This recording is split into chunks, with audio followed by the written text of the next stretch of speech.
Boa noite. Veja no Brasil TV desta terça-feira, dia 26 de outubro. Um bebê de 1 ano e meio foi atingido por um tiro e morreu na Baixada Fluminense. Uma vereadora de Belo Horizonte denuncia um salão de beleza por transfobia. Duda Salabert diz que as funcionárias se recusaram a atendê-la. A Companhia Hidrelétrica do São Francisco anuncia uma nova redução na vazão da barragem de Sobradinho, na Bahia. E ainda, você já viu um pé de livro? Pois é, ele virou realidade em um projeto de leitura no Agreste de Pernambuco. É agora no Brasil TV.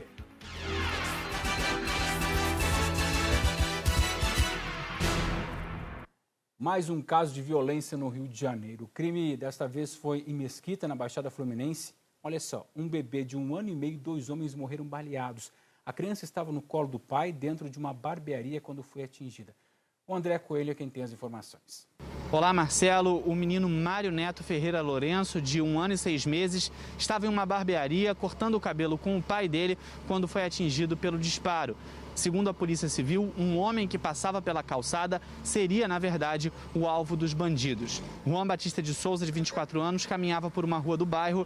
Quando um veículo se aproximou, um homem encapuzado desceu, fazendo esses disparos. Juan correu para a barbearia enquanto o criminoso continuou atirando e baleou a criança. O menino chegou a ser trazido para cá, para o Hospital Geral de Nova Iguaçu, na Baixada Fluminense. Foi atendido, mas não resistiu aos ferimentos e morreu. A vida dele não vai voltar mais, né? Queria pedir só a justiça, que hoje foi o meu sobrinho. Amanhã pode ser o familiar seu, o familiar de alguma outra pessoa. Então, só queremos só a justiça só. Juan, que também foi baleado, morreu no local. Outra criança foi atingida de raspão, Theo Emanuel Ferreira Lourenço, de 3 anos. Ele foi atingido, socorrido e passa bem. Segundo a polícia, esse mesmo carro envolvido no crime parou pouco antes em outra rua de Mesquita, também na Baixada. Da mesma forma, um bandido desceu do veículo e matou o Renan Felipe Batista Nunes, de 17 anos. O caso está sendo investigado pela Delegacia de Homicídios da Baixada Fluminense. A polícia investiga a possibilidade de envolvimento de milicianos. Mário foi a 4ª criança morta vítima de bala perdida esse ano na região metropolitana do Rio. Volto com você, Marcelo. Em Sergipe, foi uma ambulância que foi atingida por tiros enquanto transportava uma criança. O alvo era o motorista, que ficou ferido. Foram 3 disparos nesta ambulância, que tinham como alvo o motorista do veículo. O crime foi no povoado Mata de São José, que fica no município de Maruim, na região da Grande Aracaju. No momento do atentado, o veículo transportava uma criança e uma mulher. De acordo com a polícia, tudo começou no último domingo, com um desentendimento entre o motorista e o autor dos disparos. A polícia já fez perícia no veículo e vai ouvir testemunhas para desvendar esse caso. O motorista da ambulância está internado no Hospital João Alves Filho, o maior do estado. E as 2 outras vítimas foram levadas para uma unidade de saúde do município. Elas não foram atingidas pelos disparos de arma de fogo. A Polícia Federal prendeu 2 pessoas no estado do Rio em uma operação para desarticular uma organização criminosa que é especializada em roubos a bancos. Os bandidos agiam em Minas Gerais. A Polícia Federal de Minas Gerais e do Rio de Janeiro cumpriu mandados de busca e apreensão e de prisão hoje para desarticular uma organização criminosa especializada em roubos a banco. Essa investigação começou em junho, quando uma agência da Caixa Econômica Federal foi destruída em Pirapetinga, Minas Gerais. O grupo utilizou explosivos, fez reféns com disparos de armas de fogo, feriu um caminhoneiro e depois fugiu para o estado do Rio de Janeiro, numa ação conhecida como Novo Cangaço. Geralmente, essa modalidade criminosa acontece nas pequenas cidades no interior do país. O grupo de 15 pessoas envolvidas no caso, 6 já foram identificadas e 2 homens foram presos hoje. Um deles é um ex-fuzileiro naval. A Polícia Federal cumpriu mandados de busca e apreensão na sede do DENIT, que é o Departamento Nacional de Infraestrutura de Transportes. Isso foi em São Paulo e também em Brasília. A operação investiga fraudes em licitações. Antes de 8 horas da manhã, as viaturas da PF já estavam no edifício sede do Departamento Nacional de Infraestrutura de Transportes, na Asa Norte. Os agentes recolheram documentos e material que podem ajudar na investigação. Ao todo, foram cumpridos 22 mandados de busca e apreensão no DF e em São Paulo. Ninguém foi preso. De acordo com a Polícia Federal, a operação investiga um esquema que fraudava licitações para a compra de imóveis no DENIT entre 2016 e 2017. Ainda segundo a APF, essas supostas fraudes influenciavam licitações em outros órgãos, que usavam o preço do DENIT como base para comprar o mobiliário. A prática, segundo os investigadores, aponta para a possível existência de um cartel entre empresas que atuam em licitações com o governo. A investigação começou em 2020, após uma auditoria do Tribunal de Contas da União apontar superfaturamento na compra de imóveis em vários órgãos públicos. Segundo a polícia, os suspeitos devem responder pelos crimes de peculato e fraude à licitação, que podem chegar a uma pena de 16 anos. Em nota, o DENIT afirmou que colabora com as investigações e que o caso também é investigado internamente. A polícia do Paraguai prendeu hoje um arsenal em mais uma operação contra o crime organizado na fronteira com o Brasil. O Martim Andrada tem as informações para a gente, direto de Ponta Porã. A operação foi numa casa, no centro de Pedro Juan Cavalheiro. A polícia apreendeu cartuchos, coletes à prova de bala, armamento e muita munição, incluindo munição de fuzil AK-47. Um carro foi apreendido. A polícia diz que esse veículo pode ter sido usado em pelo menos 3 homicídios aqui na região de fronteira. E placas de veículos originais e falsificadas também foram recolhidas pela polícia. As investigações dizem que todo esse material também pode ter sido usado na execução de 4 pessoas no dia 9 de outubro aqui na região de fronteira. E entre as vítimas estavam 2 brasileiras e a filha de um governador paraguaio. Durante a operação dessa segunda-feira aqui na fronteira, ninguém foi preso. A polícia tem feito várias operações desde a da semana passada, lembrando que no fim de semana 5 brasileiros foram presos com um arsenal de guerra aqui na região de fronteira. E as operações fazem parte ainda daquele conjunto de medidas que foram anunciadas pelo governo do Paraguai e do Brasil para conter a onda de violência na fronteira com o Paraguai. A vereadora de Belo Horizonte, Duda Salabert, do PDT, afirma que foi vítima de transfobia num salão de beleza na região central da capital. A vereadora disse que as funcionárias se recusaram a fazer um atendimento por ela ser uma mulher trans. A vereadora Duda Salabert, do PDT, foi ontem a um salão de beleza que fica no Shopping Cidade. Ela queria fazer a sobrancelha, mas uma funcionária do salão, segundo a vereadora, negou o atendimento. Nas redes sociais, Duda descreveu a conversa. Pedi para fazer a sobrancelha. Aí a atendente disse que só atende público feminino. Falei, então a minha sobrancelha é para o público feminino. Ela disse, não, a gente não atende homem. Falei, sou uma pessoa transexual. Aí ela disse, não, a gente não vai te atender. Artistas e ativistas da causa LGBTQI+, apoiaram a parlamentar. A cantora Daniela Mercury escreveu, é revoltante, receba minha solidariedade. A vereadora Érica Hilton, do PSOL, primeira mulher trans eleita na Câmara Municipal de São Paulo, também disse, absurdo, mana. O shopping pediu desculpas. Em nota, repudiou a discriminação e se comprometeu a apurar o que aconteceu aqui e também a desenvolver ações de conscientização entre os lojistas para evitar que casos como este se repitam aqui. É uma violência muito grande que não respeita a minha identidade, não respeita quem eu sou. E não há justificativa alguma para não fazer uma sobrancelha num salão vazio, a não ser a transfobia. E temos que lembrar que, infelizmente, o Brasil é o país que mais mata travestis transexuais do planeta há mais de 10 anos consecutivos. A administração afirmou ainda que o Shopping Cidade sempre foi um ambiente diverso e tem como sua bandeira ser um shopping para todos. O Salão Ana Araújo publicou um pedido de desculpas em uma rede social e disse que repudia esse tipo de ato e que está tomando todas as providências para que isso não ocorra mais. Mais importante do que a punição é o processo de conscientização contra o preconceito. Então, eu vou conversar também com a responsável do salão de beleza, como também do shopping, a fim de que oriente melhor seus funcionários e que esse caso vira como exemplo para que na cidade não se repita crimes contra uma pessoa transexual. Vamos falar agora da vacina contra a Covid. O estado de São Paulo chegou a 100% da população adulta vacinada com pelo menos uma dose contra a Covid. Isso representa mais de 35 milhões de pessoas. Mas é preciso avançar com a imunização completa, ou seja, as 2 doses. E aí, em todo o estado de São Paulo, mais de 4 milhões de pessoas ainda estão com a vacinação atrasada. Eu tô aqui numa UBS na Zona Sul, eu até mostrar para vocês aqui, a UBS na verdade ela fica lá depois daquele portão, só que essa UBS ela é tão cheia, que eles montaram aqui um esquema especial para vacinação. Aqui sempre ficou muito lotada, é uma quadra de uma escola estadual, essas arquibancadas ficavam cheias, aqui também eles montaram todo um esquema de vacinação com várias carteiras aqui dentro para dar conta de tudo isso.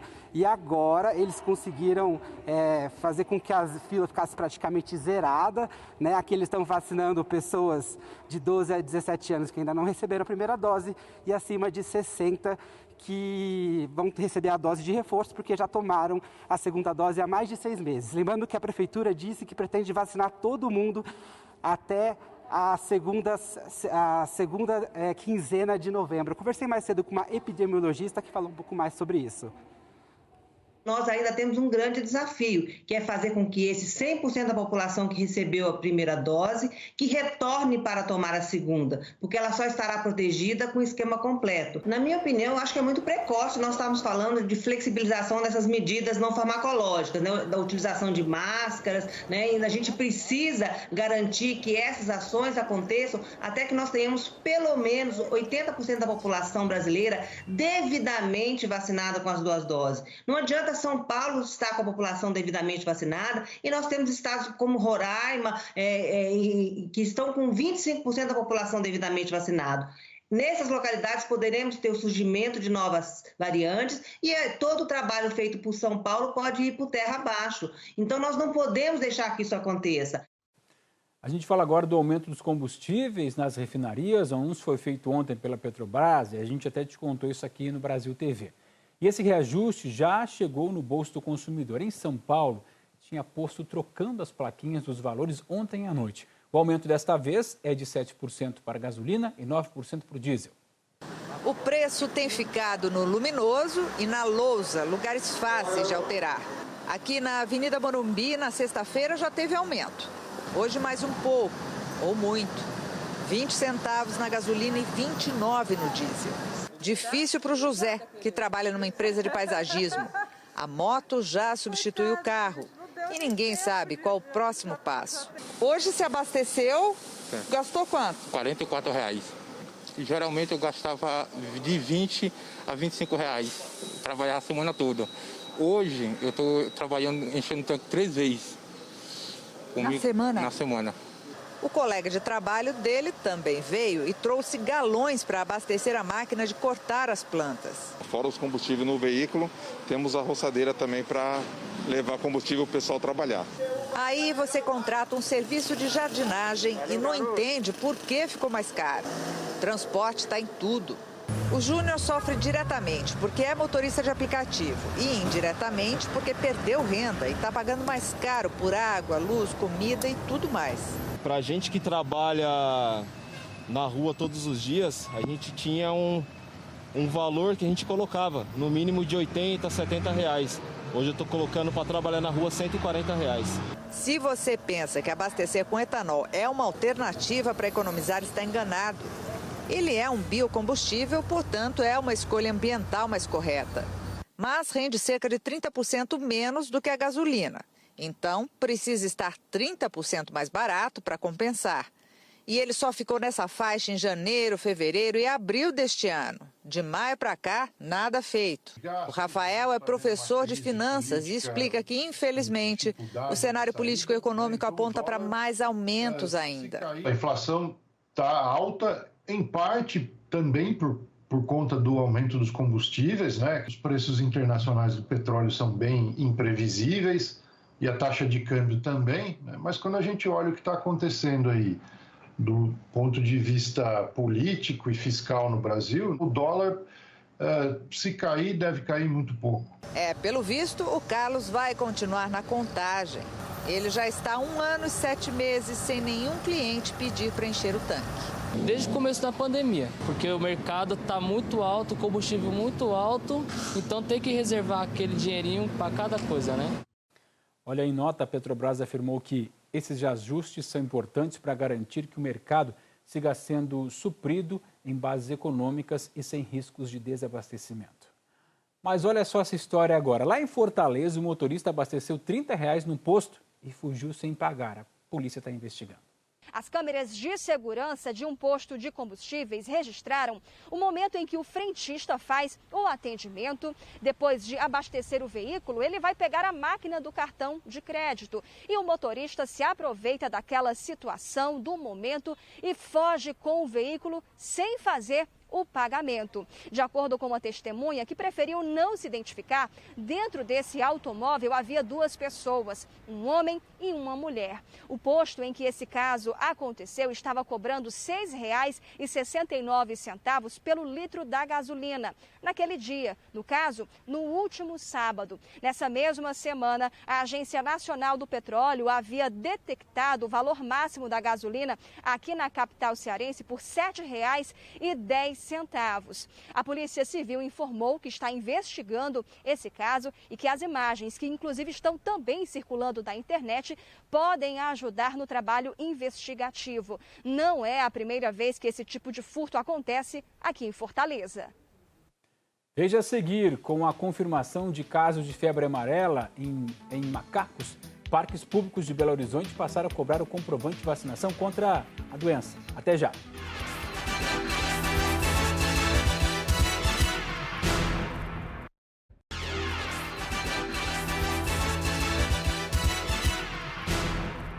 Brasil TV de volta com o anúncio da Companhia Hidrelétrica do São Francisco, a Chesf, de uma nova redução na vazão da barragem de Sobradinho, na Bahia. O Cris Lima tem as informações de Juazeiro. A medida anunciada pela Chesf, a Companhia Hidrelétrica do São Francisco, começou a valer a partir de hoje. Agora, a quantidade de água liberada pela barragem de Sobradinho caiu de 1.000 para 800 metros cúbicos por segundo. Essa limitação atende a um pedido do operador nacional do sistema para preservar o volume útil da barragem, que atualmente está em 33%, e não deixar que o volume útil de outra barragem baiana, a de Itaparica, aumente muito. Essa redução da vazão em Sobradinho começou de forma gradativa na semana passada, caindo de 1.600 para 1.300 e depois para 1.000 metros cúbicos por segundo até essa nova determinação.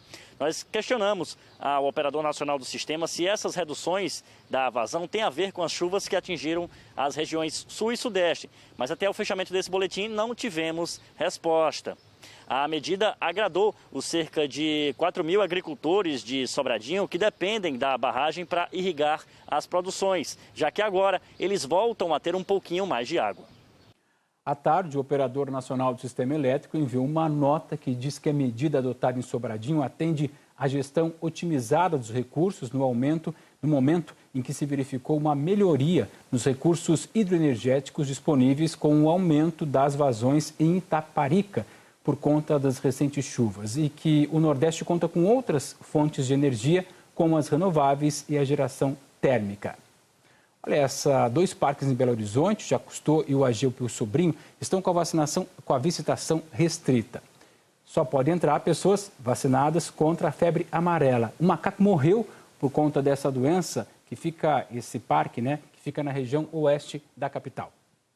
A Laura trouxe o Francisco, de 1 ano e meio, para passear hoje cedo, no Parque Jacques Cousteau, no bairro Betânia. O cartão de vacinação veio junto. Eu acho imprescindível, tanto para a segurança das pessoas, quanto de quem trabalha no parque, nesse tempo em que vacinação se põe à prova, Pessoas que são a favor, pessoas que são contra.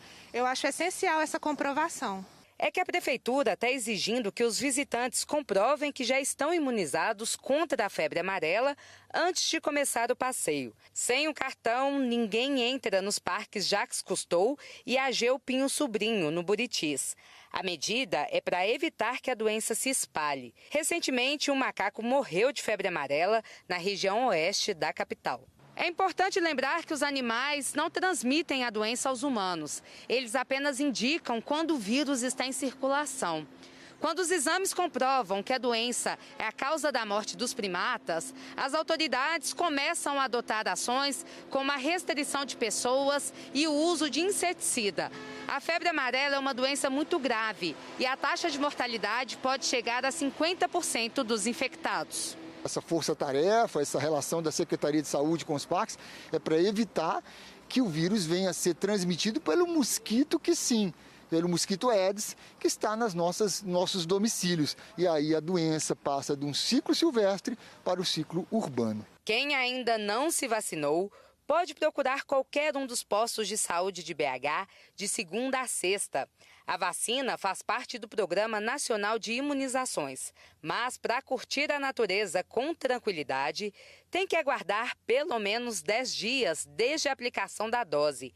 Esse é o tempo que o corpo leva para produzir anticorpos contra o vírus. Então não são só os parques, mas também qualquer região rural, fazendas, sítios. É importante que as pessoas tenham essa consciência e estejam protegidas.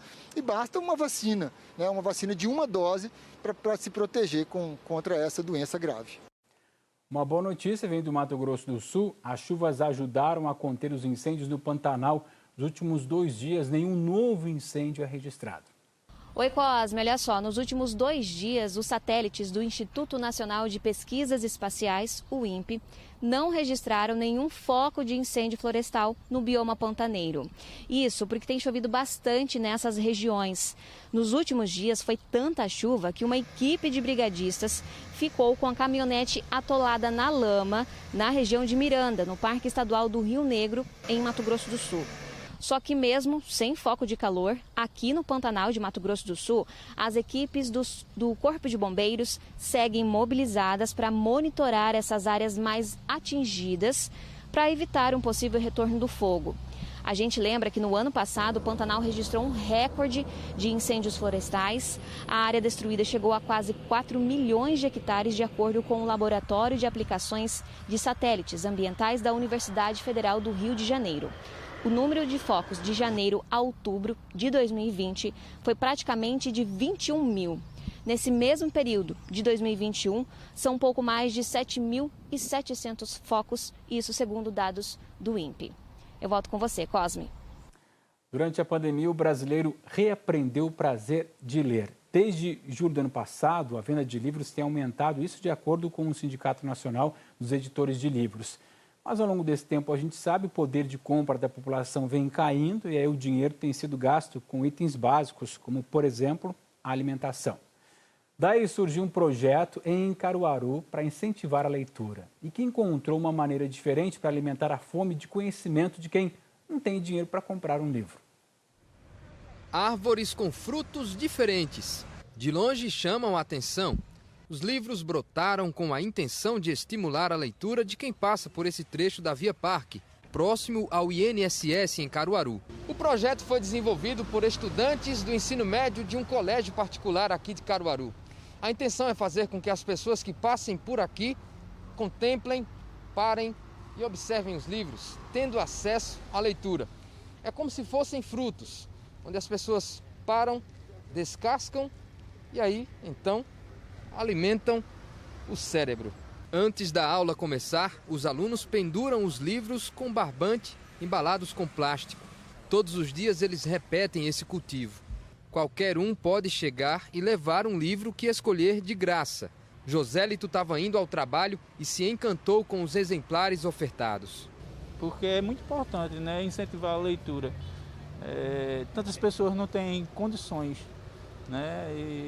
E até mesmo não tem o hábito da leitura. O professor de biologia, Alexandre Henrique, é quem orienta os estudantes. A gente trabalhou com os alunos para que eles pegassem aqueles livros que não utilizassem mais, certo, ou que já terminou a leitura, e vão trazer. Quer dizer, a gente está botando aquela semente no aluno para compartilhar e principalmente a informação, o conhecimento. Pendurados, os livros frutificam sabedoria. São diversos temas, assim como é variada a quantidade de nutrientes nas frutas. Para os estudantes, vitaminas A de aprendizado, C de conhecimento e E de educação. O que a gente mais aprende é realmente a empatia educacional. Ver esse projeto sendo criado por nós estudantes, no incentivo, na dinâmica totalmente para a leitura, é realmente uma satisfação enorme.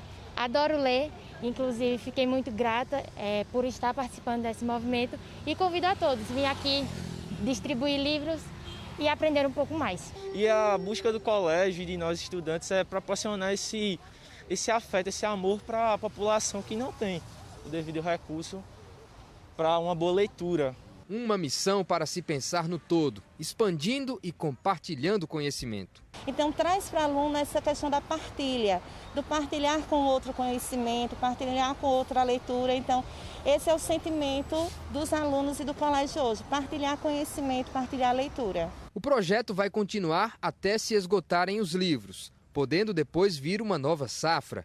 Todos estão maduros, é só parar e colher. Eu nunca tinha visto isso, né? A primeira vez que eu tenho visto, mas achei interessante, eu gostei. Atraiu? Atraiu. Eu ia passando, me atraiu. Copie na sua cidade, uma boa ideia, hein? O Brasil TV fica por aqui, o Jornal Nacional tem outras notícias para você às 8h30, pelo horário de Brasília. Boa noite, até amanhã.